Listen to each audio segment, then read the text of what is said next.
Punjabi radio USA ਸੁਣਦੇ ਸਾਰੇ ਹੀ ਸਰੋਤਿਆਂ ਨੂੰ ਜੋਤ ਰਣਜੀਤ ਕੌਰ ਵੱਲੋਂ ਪਿਆਰ ਭਰੀ ਸਤਿ ਸ਼੍ਰੀ ਅਕਾਲ ਸਰੋਤਿਓ। ਜਿਵੇਂ ਕਿ ਤੁਸੀਂ ਜਾਣਦੇ ਹੋ ਕਿ ਪੰਜਾਬੀ ਰੇਡੀਓ USA ਦੀ ਇਹ ਕੋਸ਼ਿਸ਼ ਹੁੰਦੀ ਆ ਕਿ ਤੁਹਾਡੇ ਨਾਲ ਉਹ ਅਦਬੀ ਲੋਕ, ਉਹ ਸ਼ਖਸੀਅਤਾਂ ਜਿਨ੍ਹਾਂ ਦਾ ਕਿਸੇ ਨਾ ਕਿਸੇ ਖੇਤਰ ਦੇ ਵਿੱਚ ਬੜਾ ਅਹਿਮ ਯੋਗਦਾਨ ਹੁੰਦਾ ਹੈ, ਉਹਨਾਂ ਨਾਲ ਗੱਲਬਾਤ ਕੀਤੀ ਜਾਵੇ, ਉਹਨਾਂ ਤੋਂ ਕੁਝ ਸਿੱਖਿਆ ਜਾਵੇ, ਉਹਨਾਂ ਤੋਂ ਕੁਝ ਸੁਣਿਆ ਜਾਵੇ। ਅਤੇ ਅੱਜ ਮੇਰੇ ਨਾਲ ਸਟੂਡੀਓ ਦੇ ਵਿੱਚ ਮੌਜੂਦ ਨੇ ਫਤਿਹ ਸ਼ੇਰਗਿੱਲ। ਮੈਨੂੰ ਲੱਗਦਾ ਨਹੀਂ ਕਿ ਇਹ ਨਾਮ ਕਿਸੇ ਜਾਣਕਾਰੀ ਦਾ ਜਾਂ ਕਿਸੇ ਤਾਰੁਫ ਦਾ ਮੁਹਤਾਜ ਆ। ਬੜੇ ਖੂਬਸੂਰਤ ਗੀਤ, ਇੱਕ ਤੋਂ ਵੱਧ ਕੇ ਇੱਕ ਗੀਤ ਜਿਨ੍ਹਾਂ ਦਾ ਜ਼ਿਕਰ ਮੈਂ ਪੂਰੀ ਇੰਟਰਵਿਊ ਦੇ ਵਿੱਚ ਕਰਦੀ ਜਾਊਂਗੀ। ਪਰ ਸਭ ਤੋਂ ਪਹਿਲਾਂ ਫਤਿਹ ਸ਼ੇਰਗਿੱਲ ਜੀ ਨੂੰ ਪੰਜਾਬੀ ਰੇਡੀਓ USA ਦੀ ਟੀਮ ਵੱਲੋਂ, ਮੇਰੇ ਵੱਲੋਂ ਪਿਆਰ ਭਰੀ ਅਤੇ ਬਹੁਤ ਹੀ ਅਦਬ ਦੇ ਨਾਲ ਸਤਿ ਸ਼੍ਰੀ ਅਕਾਲ। ਸਤਿ ਸ਼੍ਰੀ ਅਕਾਲ ਜੋਤੀ, ਸਤਿ ਸ਼੍ਰੀ ਅਕਾਲ। ਔਰ ਪੰਜਾਬੀ ਰੇਡੀਓ USA ਨੂੰ ਵੀ ਬਹੁਤ ਥੈਂਕਸ ਕਿ ਜਿਹਦੇ ਮਾਧਿਅਮ ਰਾਹੀਂ ਮੈਂ ਮੇਰੇ ਸਰੋਤਿਆਂ ਨਾਲ, ਮੇਰੇ ਚਾਹਣ ਵਾਲਿਆਂ ਤੱਕ ਮੇਰੀ ਆਵਾਜ਼ ਪਹੁੰਚੂਗੀ। ਔਰ ਥੈਂਕਸ ਤੁਹਾਡਾ ਸਾਰਿਆਂ ਦਾ ਜੀ।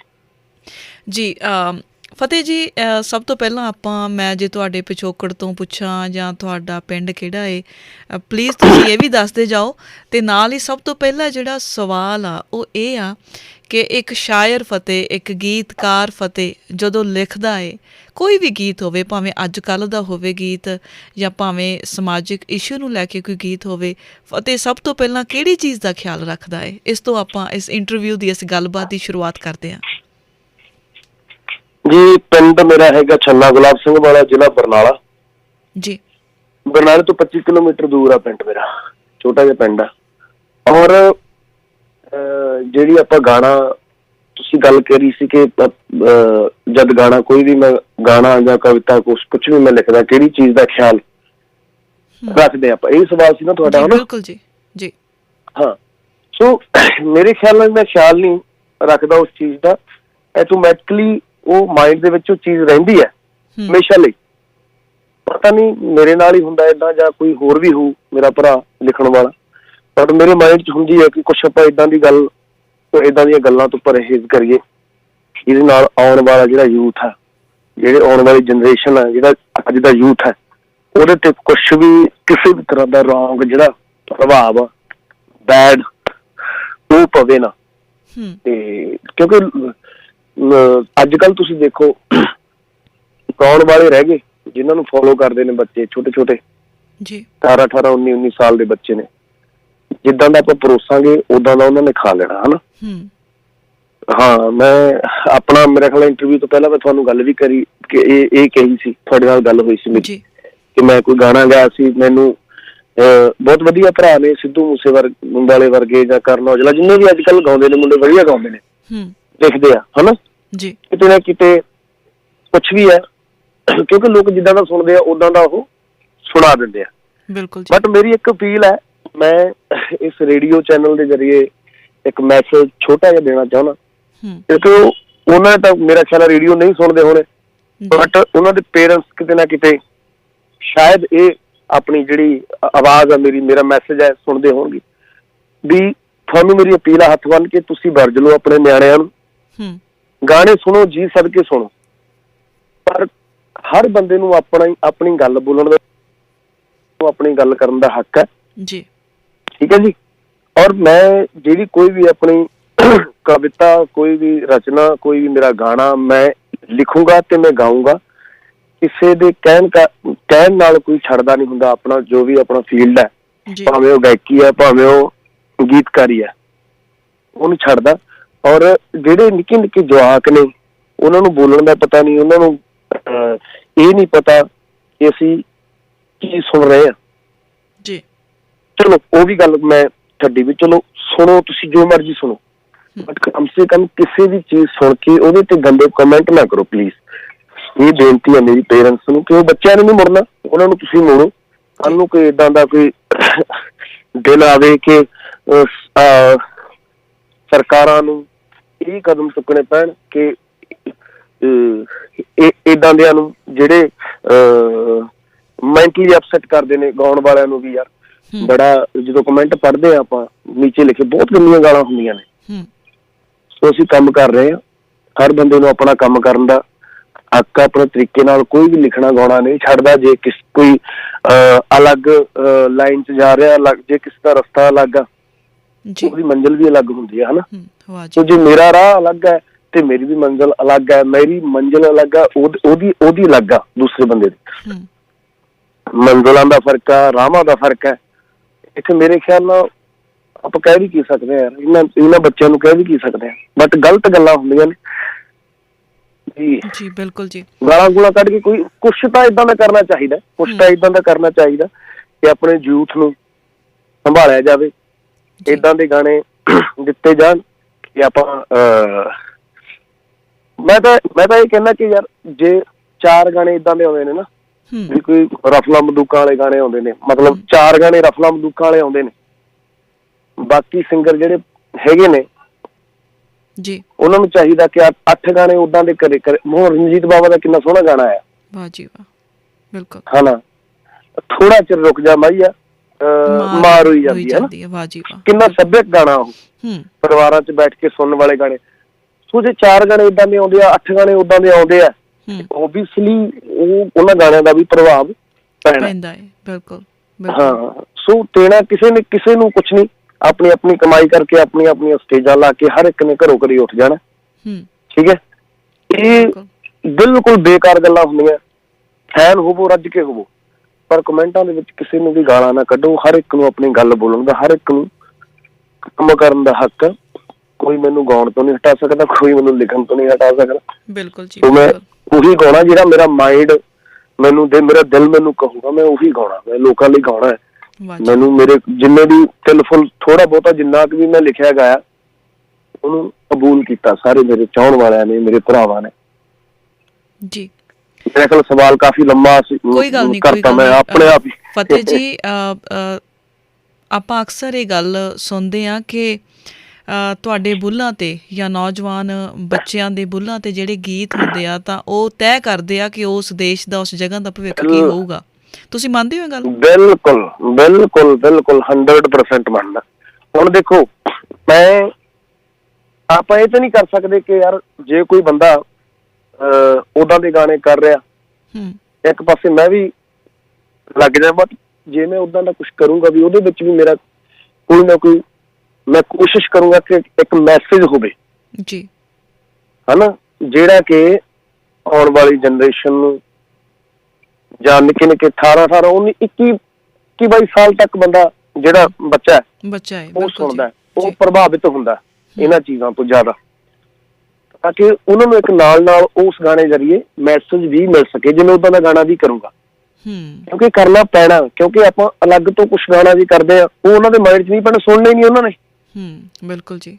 ਜੇ ਆਪਾਂ ਉਹਨਾਂ ਦੇ ਜਨਰ 'ਚ ਵੜ ਕੇ ਉਹ ਗੱਲ ਕਰਾਂਗੇ ਔਰ ਵਿੱਚ ਗਾਣੇ ਦੇ ਇੱਕ ਮੈਸੇਜ ਦੇਵਾਂਗੇ ਤੇ ਓਬਵੀਅਸਲੀ ਉਹਨਾਂ ਦੇ ਮਾਈਂਡ 'ਚ ਪੈਣੀ ਆ, ਬਟ ਤਰੀਕੇ ਨਾਲ ਜੇ ਆਪਾਂ ਲਿਖਾਂਗੇ। ਹੁਣ ਮੇਰੇ ਉਦਾਂ ਦੇ ਗਾਣੇ ਕਾਫੀ ਸਾਰੇ ਆ ਰਹੇ ਨੇ। ਬਿਲਕੁਲ ਜੀ। ਜਨਰ ਤਾਂ ਨਹੀਂ ਚੇਂਜ ਮੈਂ ਕੀਤਾ ਆਪਣਾ, ਬਟ ਮੈਂ ਕੋਸ਼ਿਸ਼ ਕੀਤੀ ਆ ਜਿਹੜਾ ਕੁਛ ਜਿੱਦਾਂ ਦੇ ਅੱਜ ਗਾਣੇ ਆ ਰਹੇ ਨੇ, ਤਰੀਕਾ ਉਹਨਾਂ ਦਾ ਹੋਵੇ ਪਰ ਗੱਲ ਤੁਹਾਡੀ ਹੋਵੇ।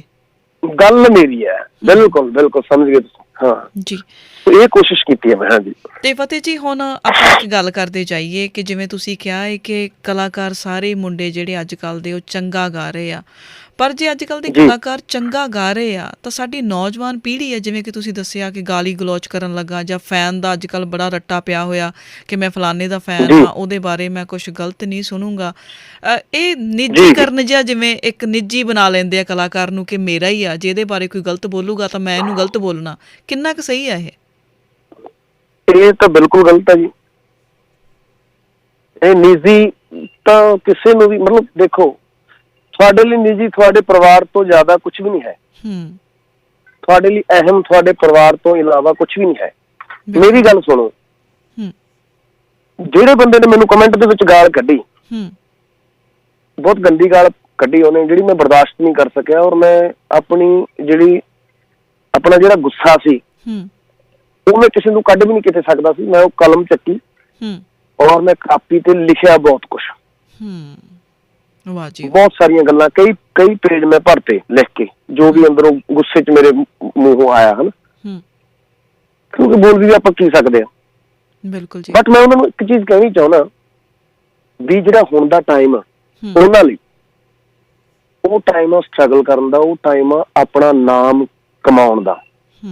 ਜਿੰਨੇ ਵੀ ਸਿੰਗਰ ਨੇ, ਜਿਨ੍ਹਾਂ ਦਾ ਵੀ ਕੋਈ ਵੀ ਫੈਨ ਹੋਣਾ ਮਾੜੀ ਗੱਲ ਨਹੀਂ ਹੈ, ਵਧੀਆ, ਜੀ ਪਰ ਉਹਨਾਂ ਨੇ ਕੋਈ ਮੁਕਾਮ ਬਣਾਇਆ, ਉਹਨਾਂ ਨੇ ਮਿਹਨਤਾਂ ਕਰਕੇ ਮੁੰਡੇ ਅੱਗੇ ਆਏ ਆ, ਫਿਰ ਉਹਨਾਂ ਦੀਆਂ ਵੱਡੀਆਂ ਸਟੇਜਾਂ ਲੱਗਦੀਆਂ ਨੇ, ਫਿਰ ਵਾਹ ਹੋ ਰਹੀ ਹੈ ਉਹਨਾਂ ਦੀ, ਠੀਕ ਹੈ। ਪਰ ਇੰਨਾ ਸੀਰੀਅਸ ਲੈ ਕੇ ਹਰ ਇੱਕ ਬੰਦੇ ਨੂੰ, ਹਰ ਇੱਕ ਸਿੰਗਰ ਨੂੰ, ਹਰ ਇੱਕ ਗਾਉਣ ਵਾਲੇ ਨੂੰ ਤੁਸੀਂ ਆਪਣੇ ਲਈ ਕੀ ਕਰ ਰਹੇ ਹੋ? ਮੈਨੂੰ ਇਹ ਵੀ ਪਰਿਵਾਰ ਲਈ ਕੀ ਕਰ ਰਹੇ ਹੋ? ਬਿਲਕੁਲ ਬਿਲਕੁਲ, ਪਰਿਵਾਰ ਲਈ ਕੀ ਕਰ ਰਹੇ ਹੋ? ਮੈਂ ਜਿੰਨਾ ਕੁ ਵੀ ਕੀਤਾ, ਭਾਵੇਂ ਬਾਹਲਾ ਕੀਤਾ, ਭਾਵੇਂ ਥੋੜਾ ਕੀਤਾ, ਕੋਈ ਇੰਨਾ ਕੁ ਵੀ ਕਰ ਲਓ। ਵਾਹ ਜੀ ਵਾਹ। ਤੁਸੀਂ ਕੀ ਕੀਤਾ? ਹਨਾ, ਮੈਂ ਤਾਂ ਕਰ ਲਿਆ। ਮੈਨੂੰ ਲੋਕ ਜਾਣਦੇ ਨੇ ਕਿ ਉਹ ਯਾਰ ਕੋਈ ਫਤਿਹ ਸ਼ੇਰ ਗਿੱਲ ਜਿਹਨੇ ਪੰਜਾਬ ਗਾਣਾ ਲਿਖਿਆ ਸੀ, ਮੇਰਾ ਦੇਸ਼ ਹੋਵੇ ਪੰਜਾਬ, ਉਹ ਫਤਿਹ ਸ਼ੇਰ ਗਿੱਲ ਯਾਰ ਜਿਹਨੇ ਮੇਰੀ ਇਹ ਸਰਦਾਰਨੀ ਲਿਖਿਆ ਸੀ। ਸੋ ਮੈਂ ਤਾਂ ਇੰਨਾ ਕੀਤਾ ਵੀ ਜਿਹੜੇ ਮੈਨੂੰ ਗਾਲਾਂ ਕੱਢਦੇ, ਮੈਂ ਉਹਨਾਂ ਨੂੰ ਪੁੱਛਣਾ ਚਾਹੁੰਦਾ ਤੁਸੀਂ ਕੀ ਕੀਤਾ ਹੁਣ ਤੱਕ? ਕੀ ਕੀਤਾ ਹੈ? ਬਿਲਕੁਲ ਬਿਲਕੁਲ ਜੀ। ਹਾਂ, ਤੁਹਾਨੂੰ ਸਲੂਟ ਕਰਨ, ਤੁਹਾਨੂੰ ਨਹੀਂ, ਤੁਹਾਡੇ ਮਾਂ-ਬਾਪ ਨੂੰ ਤੁਹਾਡਾ ਨਾਮ ਲੈ ਕੇ ਲੋਕ ਬੁਲਾਉਣ ਕੇ ਯਾਰ ਉਹ ਫਲਾਨਾ, ਇਹ ਫਲਾਨੇ ਦਾ ਮਾਂ-ਬਾਪ ਆ। ਵਾਹ ਜੀ, ਕੁਛ ਏਦਾਂ ਦਾ ਕਰੋ ਨਾ ਲਾਈਫ ਦੇ ਵਿੱਚ। ਕਿਉਂ ਤੁਸੀਂ ਲੋਕਾਂ ਨੂੰ, ਜਿਹੜਾ ਕੋਈ ਮਾੜਾ ਮੋਟਾ ਕਰਦਾ, ਕੁਛ ਵੀ ਕਰਦਾ ਯਾਰ ਮਾੜਾ ਮੋਟਾ ਕਿਉਂ? ਮੈਂ ਸਿੰਗਰ ਹਾਂ, ਮੈਂ ਰਾਈਟਰ ਹੈ, ਮੈਂ ਆਪਣੇ ਥਾਟਸ ਲੈ ਕੇ ਆਉਣੇ ਆ ਸਾਹਮਣੇ। ਹਰ ਕਵੀ ਆਪਣਾ ਕਨਸੈਪਟ ਹੁੰਦਾ ਤਿਆਰ ਉਹਦੇ ਮਾਇੰਡ ਦੇ ਵਿੱਚ, ਫਿਰ ਉਹਨੂੰ ਥਾਟ ਆਉਂਦੇ ਨੇ ਵੱਖ-ਵੱਖ, ਹਨਾ, ਫਿਰ ਉਹ ਆਪਣੇ ਵਿਚਾਰ ਲੋਕਾਂ ਨਾਲ ਸਾਂਝੇ। ਮੇਰੇ ਨਾਲ ਗੱਲ ਵਿਚਾਰਾਂ ਦੀ ਹੈ, ਬਿਲਕੁਲ ਜੀ, ਤੇ ਲੜਾਈ ਵੀ ਮੇਰਾ ਖਿਆਲ ਵਿਚਾਰਾਂ ਦੀ ਹੀ ਹੋਣੀ ਚਾਹੀਦੀ ਹੈ। ਕੀ ਬਾਤ ਆ, ਬੜੀ ਸੋਹਣੀ ਗੱਲ ਕਹੀ ਤੁਸੀਂ ਫਤਿਹ ਜੀ।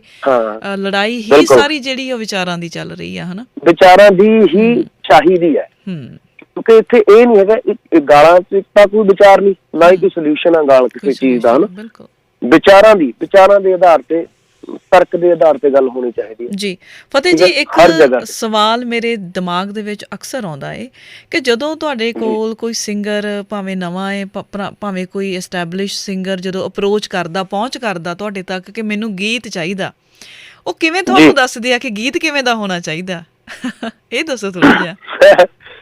ਅੱਜ ਕੱਲ ਤਾਂ ਬਸ ਇੱਕ ਹੀ ਹੈ ਲਫ਼ਜ਼ ਸਾਡੀ ਇੰਡਸਟਰੀ ਦੇ ਵਿੱਚ, ਹਾਂਜੀ, ਉਹ ਬਾਈ ਯਾਰ ਚੱਕਮਾ ਜਿਹਾ ਗਾਣਾ ਚਾਹੀਦਾ, ਚੱਕਮਾ ਜਿਹਾ। ਠੀਕ ਹੈ ਜੀ। ਉਹ ਮੈਂ ਚੱਕਮਾ ਜਿਹਾ ਗਾਣਾ, ਫਿਰ ਮੈਂ ਕਹਿੰਦਾ ਵੀ ਚੱਲ ਕੋਈ ਨੀ ਭਰਾਵਾ, ਉਹ ਲਿਖਿਆ, ਠੀਕ ਹੈ, ਉਹਨੂੰ ਚੱਕ ਲਾ। ਆਪਾਂ ਉਹਨੂੰ ਚੱਕਮਾ ਜਿਹਾ ਗਾਣਾ ਕਹਿ ਦਿੰਦੇ ਆ ਵੀ ਭਾਈ ਤੂੰ ਉਹਨੂੰ ਚੱਕਿਆ, ਪਰਚੀ ਤੇ ਲਿਖਿਆ ਹੋਇਆ ਗਾਣਾ ਪੇਪਰ ਤੇ, ਟੇਬਲ ਤੇ ਪਿਆ, ਤੂੰ ਚੱਕ ਲਾ। ਗਾਣਾ ਚੱਕਮਾ ਥੋੜਾ ਹੁੰਦਾ ਗਾਣਾ ਤਾਂ। ਦੇਖੋ, ਉਹ ਮੈਨੂੰ ਕਹਿੰਦਾ ਵੀ ਚੱਕਮਾ ਗਾਣਾ ਚਾਹੀਦਾ ਹੈ, ਬਾਈ ਫਲਾਨਾ ਗਾਣਾ ਆਇਆ ਫਲਾਨੇ ਸਿੰਗਰ ਦਾ। ਜ਼ਿਆਦਾਤਰ ਜਿਹੜੇ ਮੁੰਡੇ ਨੇ ਮੇਰੇ ਘੱਟ ਗਾਣੇ ਦੇਣ ਦਾ ਰੀਜ਼ਨ ਹੈ ਜਿਹੜਾ ਨਾ, ਇਹ ਨਹੀਂ ਹੈ ਕਿ ਮੈਂ ਘੱਟ ਲਿਖਦਾ, ਮੈਂ ਲਿਖਦਾ ਬਹੁਤ ਆ, ਮੈਂ ਦਿਨ ਰਾਤ ਕੁਛ ਨਾ ਕੁਛ ਕਰਦਾ ਰਹਿੰਦਾ, ਬਟ ਇਹ ਨਹੀਂ ਹੈ। ਰੀਜ਼ਨ ਇਹ ਹੈ, ਮੇਰੇ ਹੁਣ ਤੱਕ ਜਿੰਨੇ ਵੀ ਗਾਣੇ ਆਏ ਨੇ, ਮੇਰਾ ਖਿਆਲ 150 ਗਾਣਾ ਮਸਾਂ ਆਇਆ ਹੋਊਗਾ ਮੇਰਾ, 100-150 ਗਾਣਾ ਆਇਆ ਹੋਊ। ਔਰ ਜਿੰਨੇ ਵੀ ਗਾਣੇ ਆਏ ਨੇ ਤੁਸੀਂ ਸੁਣੇ ਆ ਸਾਰੇ, ਹਨ। ਬਿਲਕੁਲ। ਰੀਜ਼ਨ ਇਹੀ ਹੈ ਕਿ ਮੈਨੂੰ ਜਦੋਂ ਵੀ ਕੋਈ ਕਹਿੰਦਾ ਵੀ ਫਲਾਣੇ ਵਰਗਾ ਗਾਣਾ, ਵੀ ਮੈਥੋਂ ਕਿਸੇ ਵਰਗਾ ਗਾਣਾ ਨਹੀਂ ਲਿਖਿਆ ਜਾਂਦਾ।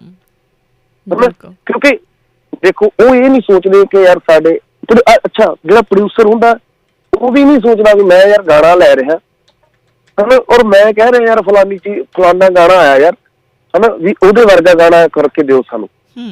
ਹੁਣ ਮੈਂ ਕੀ ਤੁਹਾਨੂੰ ਗਾਣੇ ਦਾ ਜਦੋਂ ਗਾਣਾ ਅਲੱਗ ਹੋਣਾ ਚਾਹੀਦਾ, ਗਾਣਾ ਵੱਖਰਾ ਹੋਣਾ ਚਾਹੀਦਾ, ਗਾਣਾ ਭੀੜ ਤੋਂ ਅਲੱਗ ਹੋਣਾ ਚਾਹੀਦਾ, ਔਰ ਗਾਣਾ ਸੁਣਨ ਸਾਰ ਇਹ ਲੱਗੇ ਕਿ ਯਾਰ ਇਹ ਕੁਛ ਵੱਖਰੀ ਗੱਲ ਕਹੀ ਆ ਬੰਦੇ ਨੇ, ਉਹ ਗਾਣਾ ਹਿੱਟ ਹੁੰਦਾ। ਬੰਦਾ ਵੱਖਰੀ ਗੱਲ ਕਰ ਰਿਹਾ, ਉਹ ਗਾਣਾ ਹਿੱਟ ਹੁੰਦਾ। ਤੇ ਪੈਸੇ ਲਾਉਣ ਦਾ ਵੀ ਫੇਰ ਹੀ ਫਾਇਦਾ। ਕਿਸੇ ਵਰਗਾ ਤਾਂ ਉਹ ਤਾਂ ਆਲਰੇਡੀ ਤਿਆਰ ਹੋ ਗਿਆ, ਉਹ ਤਾਂ ਬਣ ਗਿਆ, ਹਨਾ। ਸੋ ਕਈ ਵਾਰੀ ਜਿਹੜੀਆਂ ਮੇਰੀਆਂ ਚੀਜ਼ਾਂ ਲਿਖੀਆਂ ਹੋਈਆਂ ਜਾਂ ਮੇਰੇ ਗਾਣੇ ਲਿਖੇ ਹੋਏ ਆ ਨਾ, ਮੈਂ ਕੋਈ ਮਾਣ ਹੰਕਾਰ ਨਾਲ ਨਹੀਂ ਕਹਿ ਰਿਹਾ ਕਿ ਯਾਰ ਮੈਂ ਹੀ ਕੋਈ ਰਾਈਟਰ ਹਾਂ। ਦੁਨੀਆ ਬੜੀ ਢੀਂਗ ਤੋਂ ਢੀਂਗ ਪਈ ਹੈ ਜੋਤ ਜੀ ਇੱਥੇ, ਹਨਾ। ਬਿਲਕੁਲ ਜੀ। ਸੋ ਮੈਂ ਗੱਲ ਕਰ ਰਿਹਾ ਕਿ ਕਈ ਵਾਰ ਮੇਰੀਆਂ ਕੁਛ ਚੀਜ਼ਾਂ ਲਿਖੀਆਂ ਹੋਈਆਂ, ਕੁਛ ਚੀਜ਼ਾਂ ਏਦਾਂ ਦੀਆਂ ਨੇ ਜਿਹੜੀਆਂ ਅਕਸਰ ਲੋਕਾਂ ਦੇ ਉੱਤੋਂ ਲੰਘ ਜਾਂਦੀਆਂ ਨੇ ਗੱਲਾਂ। ਥੋੜਾ ਜਿਹਾ ਜਦੋਂ ਆਪਾਂ ਸੋਚਦੇ ਹਾਂ ਵੀ ਯਾਰ ਇਹ ਤਾਂ ਆਹ ਗੱਲ ਹੋਈ ਪਈ ਆ, ਵੀ ਤਾਂ ਏਦਾਂ, ਕਿਉਂਕਿ ਗਾਉਣ ਵਾਲੇ ਜਿਹੜੇ ਉਮਰਾਂ ਛੋਟੀਆਂ ਨੇ, ਉਸ ਚੀਜ਼ ਨੂੰ ਸੋਚ ਨਹੀਂ ਰਹੇ, ਉਸ ਤੱਕ ਪਹੁੰਚ ਨਹੀਂ ਰਹੇ ਜੀ ਭਰਾਵਾ। ਇਹ ਜਿਹੜੀ ਚੀਜ਼ ਹੈ, ਇਹਦੀ ਜਦ ਸੁਣ ਤਾਂ ਲੈ ਵੀ ਕਹਿ ਕੀ ਰਿਹਾ ਉਹ, ਤੂੰ ਗੱਲ ਕਰਦਾ ਰਫਲਾਂ ਬੰਦੂਕਾਂ ਦੀ ਵੀ ਉਹ ਦਿਓ, ਹਨਾ। ਤੂੰ ਗੱਲ ਕਰਦਾ ਦਾਰੂਆਂ ਦੀ, ਜੇ ਆਪਾਂ ਦਾਰੂਆਂ ਦੀ ਵੀ ਕੋਈ ਗੱਲ ਕਰਾਂਗੇ ਤਾਂ ਤਰੀਕੇ ਨਾਲ ਕਰਾਂਗੇ। ਬਿਲਕੁਲ ਬਿਲਕੁਲ। ਬਨਿਆ ਦੀ ਰੰਗਤ ਮਾੜੀ, ਲੰਡਰ ਬੰਦੇ ਦੀ ਸੰਗਤ ਮਾੜੀ, ਬਨਿਆ ਦੀ ਰੰਗਤ ਮਾੜੀ, ਲੰਡਰ ਬੰਦੇ ਦੀ ਸੰਗਤ ਮਾੜੀ, ਮਾੜਾ ਸੰਗ ਜਵਾਨਾ, ਮਾੜਾ ਸੰਗ ਜਵਾਨਾ, ਆ ਮਾੜਾ ਸੰਗ ਜਵਾਨਾ, ਠੱਗ ਤੇ ਚੋਰ ਜੁਆਰੀ ਦਾ, ਕਦੇ ਔਲਾਦੋਂ ਵਾਂਝੇ ਨੂੰ ਮੇਣਾ ਨਹੀਂ ਮਾਰੀਦਾ, ਕਦੇ ਔਲਾਦੋਂ ਵਾਂਝੇ ਨੂੰ ਮੇਣਾ ਨਹੀਂ ਮਾਰੀਦਾ, ਹਾਏ ਮੇਣਾ ਨਹੀਂ ਮਾਰੀਦਾ, ਮੇਣਾ ਨਹੀਂ ਮਾਰੀਦਾ, ਹਾਏ।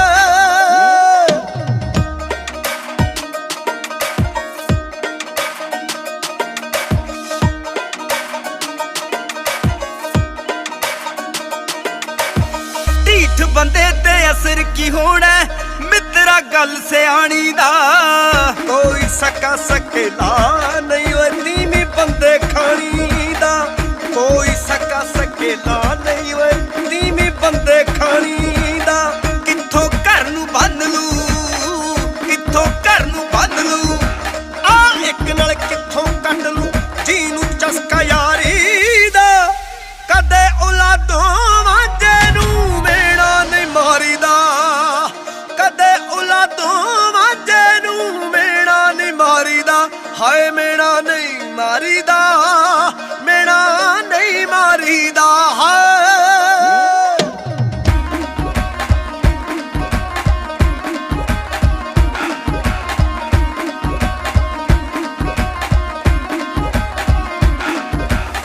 ਫੇਸਬੁੱਕ ਦੀ ਇਸ਼ਕ ਕਹਾਣੀ ਚੌਕ ਦਿਨਾਂ ਦੀ ਲੋਰ ਹੁੰਦੀ, ਚਿਪਸ ਦੇ ਪੈਕਟ ਵਰਗੀ ਉੱਪਰੋਂ ਹੋਰ ਤੇ ਅੰਦਰੋਂ ਹੋਰ ਹੁੰਦੀ, ਚਿਪਸ ਦੇ ਪੈਕਟ ਵਰਗੀ ਉੱਪਰੋਂ ਹੋਰ ਤੇ ਅੰਦਰੋਂ ਹੋਰ ਹੁੰਦੀ, ਔਖਾ ਸਦਮਾ ਸਹਿਣਾ, ਔਖਾ ਸਦਮਾ ਸਹਿਣਾ, ਹਾਏ ਔਖਾ ਸਦਮਾ ਸਹਿਣਾ, ਦਿਲ ਤੇ ਚੋਟ ਕਰਾਰੀ ਦਾ, ਕਦੇ ਔਲਾਦੋਂ ਵਾਂਝੇ ਨੂੰ ਮੇਣਾ ਨਹੀਂ ਮਾਰੀਦਾ, ਕਦੇ ਔਲਾਦੋਂ ਵਾਂਝੇ ਨੂੰ ਮੇਣਾ ਨਹੀਂ ਮਾਰੀਦਾ, ਹਾਏ ਮੇਣਾ ਨਹੀਂ ਮਾਰੀਦਾ, ਮੇਣਾ ਨਹੀਂ ਮਾਰੀਦਾ, ਹਾਏ।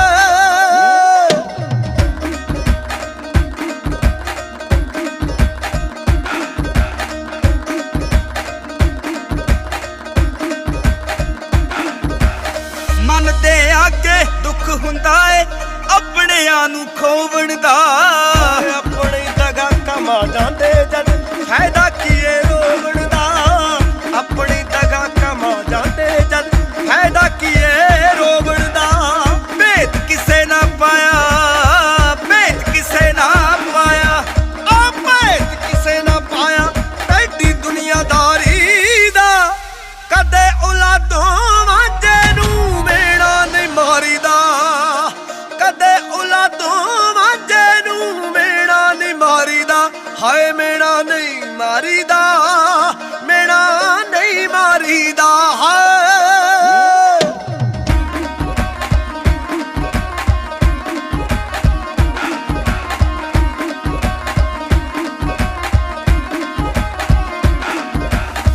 ਧੀਆਂ ਹੁਣ ਜਵਾਨ ਜੇ ਲੁੱਚੀ ਨਜ਼ਰ ਟਲੇ ਨਾ ਟਾਲਿਆ ਓਏ, ਉਦੋਂ ਪੁੱਤ ਦੀ ਘਾਟ ਰੜਕਦੀ ਵਾਲੀ ਛੰਨਾ ਵਾਲਿਆ ਓਏ, ਉਦੋਂ ਪੁੱਤ ਦੀ ਘਾਟ ਰੜਕਦੀ ਵਾਲੀ ਛੰਨਾ ਵਾਲਿਆ ਓਏ, ਫਤਿਹ ਫਿਕਰ ਤਾਂ ਹੁੰਦਾ, ਫਤਿਹ ਫਿਕਰ ਤਾਂ ਹੁੰਦਾ, ਹਾਂ ਫਤਿਹ ਫਿਕਰ ਤਾਂ ਹੁੰਦਾ, ਘਰ ਵਿੱਚ ਕੁੜੀ ਕੁਆਰੀ ਦਾ,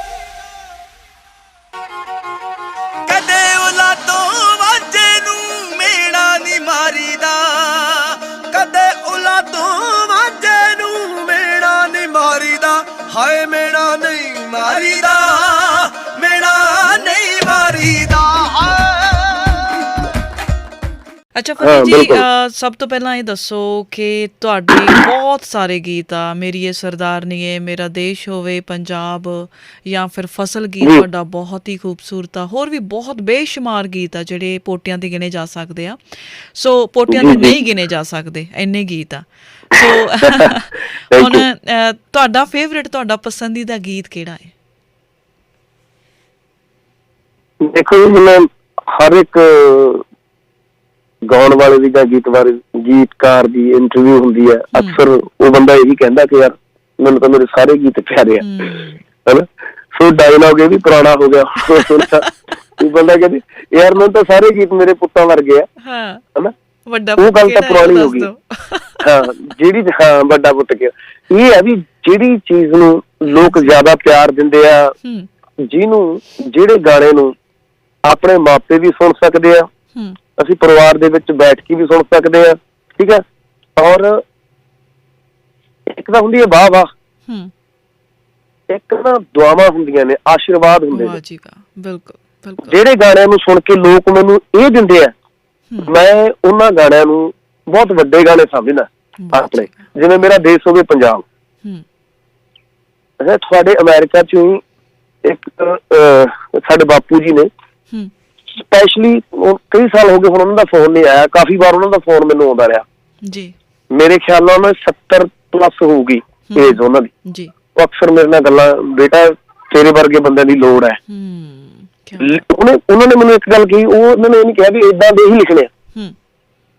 ਬੜੇ ਸਿਆਣੇ ਬਜ਼ੁਰਗ ਸੀ, ਉਹ ਕਹਿੰਦੇ ਵੀ ਜਿੱਦਾਂ ਦਾ ਵੀ ਤੁਸੀਂ ਲਿਖੋ, ਪਰ ਇੱਕ ਦਾਇਰਾ ਹੁੰਦਾ ਇਹਦਾ, ਇਸ ਚੀਜ਼ ਦਾ।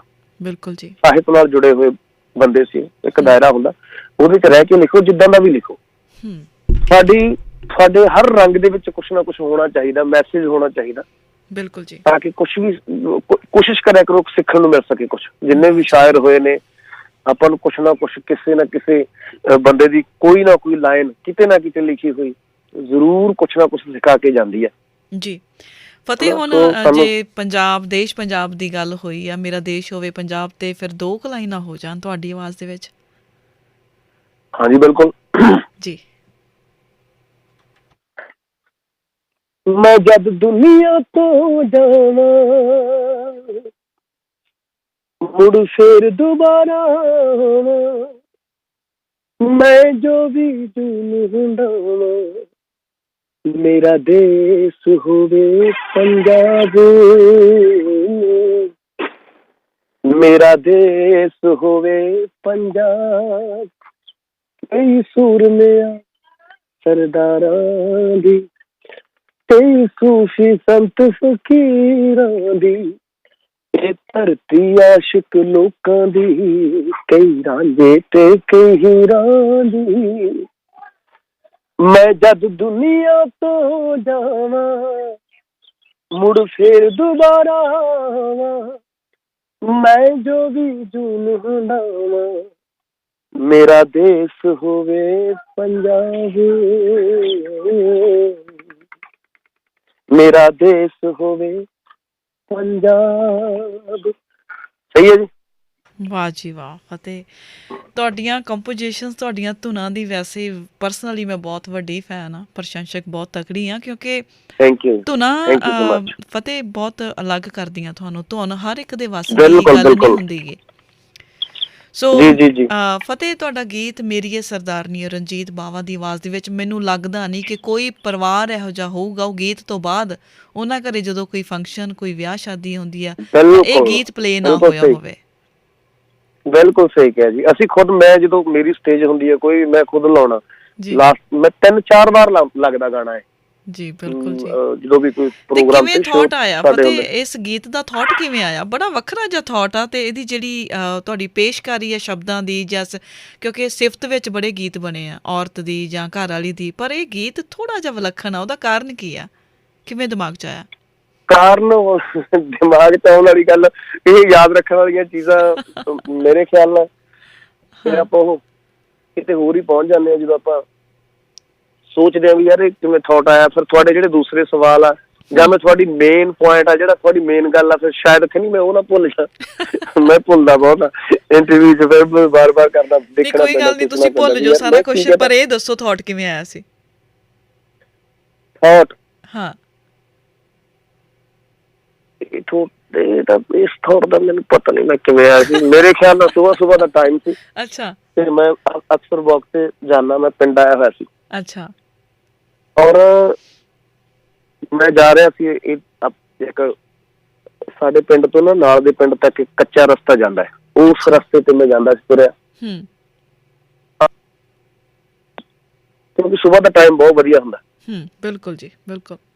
5:30 ਤੋਂ 6 ਵਜੇ ਤੱਕ ਮੈਂ ਵਾਕ ਮਤਲਬ ਜਾਣਾ ਹੈ, 6 ਕਿਲੋਮੀਟਰ ਦੂਰ ਮੈਂ ਕੱਢਦਾ ਜਦੋਂ ਮੈਂ ਪਿੰਡ ਹੋਵਾਂ।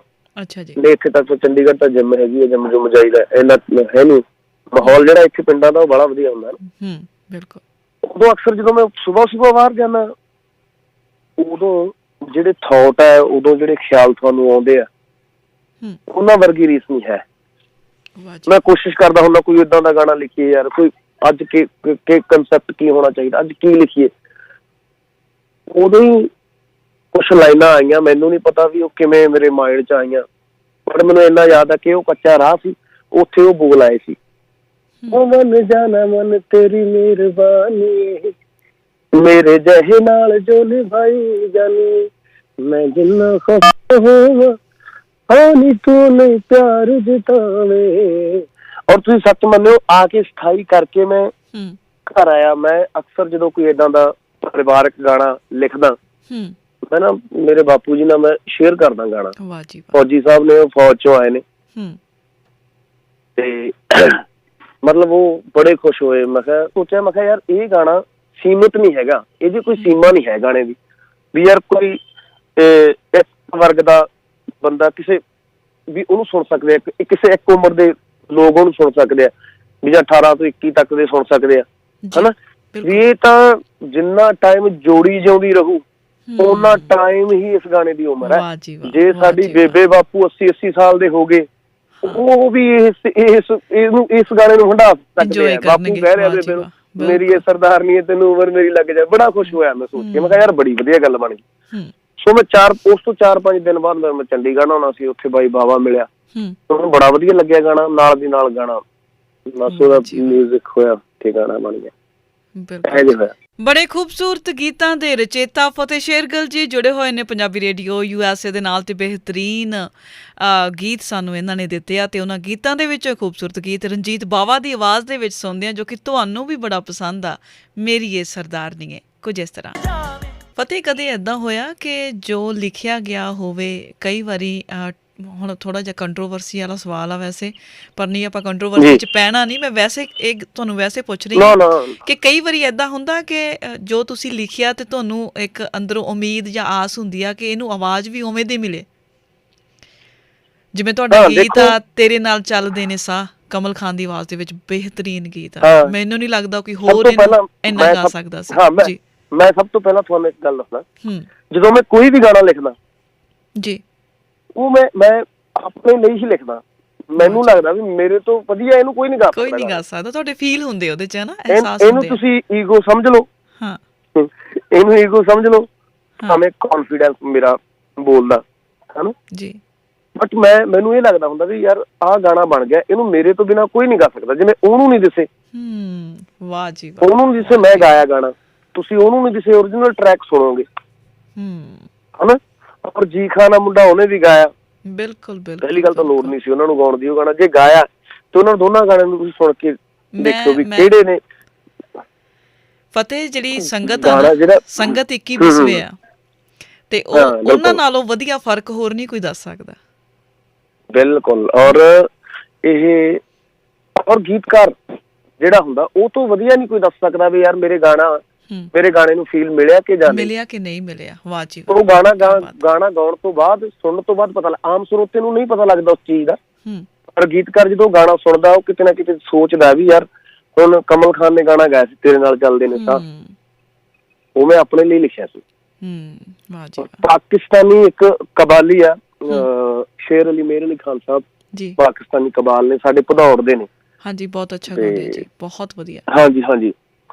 ਔਰ ਉਹ ਬੰਦਿਆਂ ਦੀ ਇੱਕ ਕਬਾਲੀ ਸੀ, ਬੜੇ ਦਿੱਗ ਲੋਕ ਨੇ, ਵੱਡੇ ਮਤਲਬ ਗਵਈਏ ਨੇ, ਉਹਨਾਂ ਦੀ ਸੀ ਥੋੜੀ ਕੰਪੋਜੀਸ਼ਨ ਮੈਂ ਚੱਕੀ ਉਹਨਾਂ ਦੀ, ਮੈਨੂੰ ਬੜੀ ਪਿਆਰੀ ਲੱਗੀ। ਮੈਂ ਸੁਣ ਰਿਹਾ ਸੀ, ਕਿਕਰੀ ਦੂਰ ਪਿਆ ਵੇ ਢੋਲਣਾ ਵੇ ਤੂੰ ਕਿਉਂ ਦੂਰ ਗਿਆ, ਕਿਕਰੀ ਦੂਰ ਪਿਆ ਵੇ ਢੋਲਣਾ ਵੇ ਤੂੰ ਕਿਉਂ ਨੀ।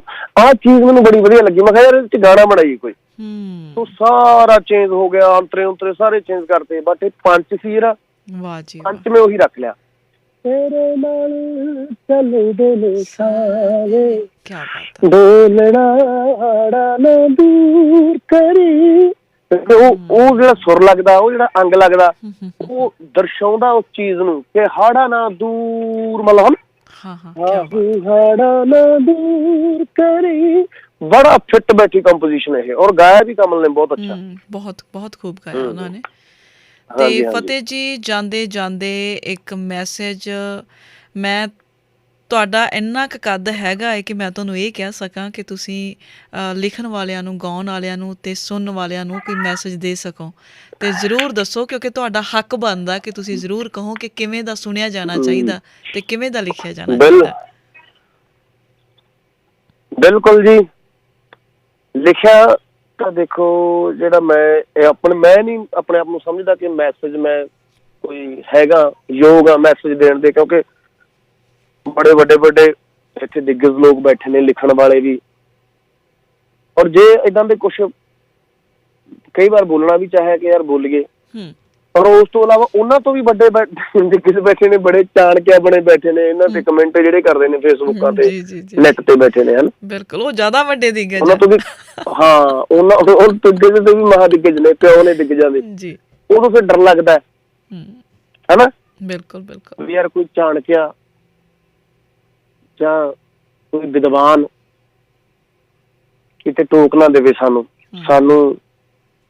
ਯਾਰ ਤੁਸੀਂ ਇਹ ਕੀ ਕਹਿਤਾ, ਮੈਂ ਕੀ ਕਰਤਾ। ਪਰ ਮੇਰਾ ਕੋਈ ਮੈਸੇਜ ਨਹੀਂ, ਮੇਰੀ ਅਪੀਲ ਹੈ ਵੀ ਸੁਣੋ, ਉਹ ਪਹਿਲਾਂ ਤਾਂ ਗਾਓ, ਉਹ ਲਿਖੋ, ਉਹ ਜਿਹਦੇ ਨਾਲ ਤੁਹਾਡਾ ਮਾਂ-ਬਾਪ ਵੀ ਕਿਸੇ ਦੀਆਂ ਅੱਖਾਂ ਚ ਅੱਖਾਂ ਪਾ ਸਕੇ। ਵਾਹ ਜੀ ਵਾਹ। ਤੁਹਾਡਾ ਪਿਓ ਜੀ, ਆਪਣੇ ਪਿਓ ਨੂੰ ਕੋਈ ਇਹ ਨਾ ਕਵੇ ਯਾਰ ਤੇਰੇ ਮੁੰਡੇ ਨੇ ਤਾਂ ਆਹ ਗੀਤ ਗਾਇਆ ਸੀ, ਫਲਾਨੇ ਥਾਂ ਸਿੰਘ ਫਸਾਤੇ ਉਹਨੇ, ਫਲਾਨੇ ਥਾਂ ਸਿਰ ਪਾਟ ਗਏ। ਬਿਲਕੁਲ ਜੀ, ਹਨਾ। ਮੈਨੂੰ ਨੀ ਪਤਾ ਮੈਂ ਸਹੀ ਬੋਲ ਰਿਹਾ ਜਾਂ ਰੌਂਗ ਆ ਇਹ, ਬਟ ਦੇਖੋ ਜਿਹੜੇ ਚੀਜ਼ ਜਿੱਦਾਂ ਦਾ ਮੈਂ ਪਹਿਲਾਂ ਵੀ ਦੱਸ ਕੇ ਹਟਿਆ, ਜਿੱਦਾਂ ਦੇ ਸੁਣਨ ਵਾਲੇ ਆ ਉਦਾਂ ਦਾ ਹੀ ਸੁਣਾਉਣ ਵਾਲੇ ਨੇ, ਹਨਾ। ਬਿਲਕੁਲ, ਕਿਉਂਕਿ ਸੁਣਨਾ ਚੇਂਜ ਨਹੀਂ ਹੋ ਸਕਦਾ। ਇਹ ਆਪਾਂ ਕਹਿ ਦਿੰਦੇ ਆ ਵੀ ਯਾਰ ਭਾਈ ਲੋਕ ਸੁਣਦੇ ਆ, ਵਾਕਈ ਲੋਕ ਸੁਣਦੇ ਆ, ਔਰ ਵਧੀਆ ਗਾਣੇ ਸੁਣਦੇ ਵੀ ਨਹੀਂ, ਇਗਨੋਰ ਕਰਦੇ ਆ, ਕਿਉਂਕਿ ਦੂਜਿਆਂ ਗਾਣਿਆਂ ਦੀ ਭਰਮਾਰ ਹੈ। ਬਿਲਕੁਲ ਜੀ, ਆਮ ਗਾਣੇ ਨੂੰ ਪੁੱਛਦਾ ਨਹੀਂ ਕੋਈ। ਜੇ ਤਾਦਾਦ ਵਧਾਈ ਜਾਵੇ ਉਹਨਾਂ ਗਾਣਿਆਂ ਦੀ, ਉਦਾਂ ਦੇ ਗਾਣੇ ਕੀਤੇ ਜਾਣ ਤੇ ਕਿਵੇਂ ਨਹੀਂ ਸੁਣਨਗੇ ਲੋਕ, ਸੁਣਨਗੇ ਜਾ ਸਕਦੇ ਆ। ਬਿਲਕੁਲ ਸਹੀ ਗੱਲ। ਜੇ ਦੋ ਗਾਣੇ ਉਦਾਂ ਦੇ ਆਏ ਨੇ, ਦੋ ਗਾਣੇ ਕੋਈ ਏਦਾਂ ਦੇ ਆ ਕਿ ਯਾਰ ਉਹ ਭੜਕਾਊ ਗਾਣੇ ਆ, ਭੜਕਾ ਰਹੇ ਨੇ, ਹਨਾ, ਤੇ 8 ਗਾਣੇ ਤੁਸੀਂ 4-5 ਗਾਣੇ ਤੁਸੀਂ ਏਦਾਂ ਦੇ ਕਰਦੇ ਹੋ ਜਿਹੜੇ ਸਮਝਾ ਰਹੇ, ਸਮਾਂ ਆਊਗਾ, ਉਹ ਟਾਈਮ ਆਊਗਾ।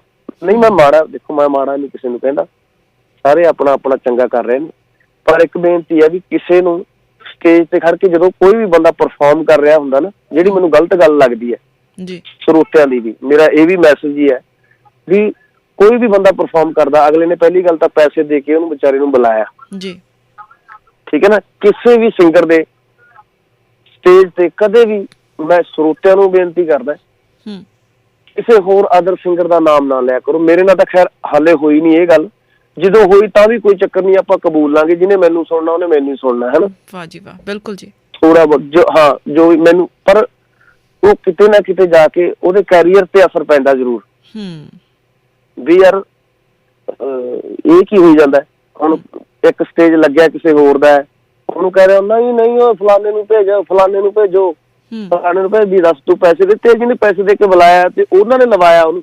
ਬਿਲਕੁਲ ਜੀ, ਤੈਨੂੰ ਇੱਥੇ ਉਹਨਾਂ ਨੇ ਇੰਟਰ ਹੋਣ ਦਿੱਤਾ, ਇਹ ਵੱਡੀ ਗੱਲ ਨਹੀਂ ਤੇਰੇ ਲਈ? ਵੱਡੀ ਗੱਲ ਨਹੀਂ, ਬਿਲਕੁਲ ਬਿਲਕੁਲ ਜੀ। ਤੈਨੂੰ ਸਟੇਜ ਸੁਣਨ ਲਾਤਾ, ਉੱਥੇ ਤੁਸੀਂ ਰਾਠ ਬਣ ਕੇ ਬਹਿ ਜਾਂਦੇ ਹੋ, ਯਾਰ ਫਲਾਨੇ ਨੂੰ ਭੇਜ, ਫਲਾਨੇ ਨੂੰ ਭੇਜ। ਔਰ ਇਹ ਗੱਲਾਂ ਨੇ ਜਿਹੜੀਆਂ ਵੀ ਚੰਗਾ ਲਿਖਾਂਗੇ ਤਾਂ ਹੀ ਚੰਗਾ ਸੁਣਨਗੇ। ਇਹ ਨਹੀਂ ਹੈ ਵੀ ਚੰਗਾ ਵੀ ਜਿੱਦਾਂ ਦਾ ਸੁਣਨਗੇ ਭਾਈ ਉਹਨਾਂ ਦਾ ਉਦਾਂ ਦਾ ਲਿਖਣਾ ਪਊ, ਇਹ ਗੱਲ ਗਲਤ ਹੈ ਜੀ।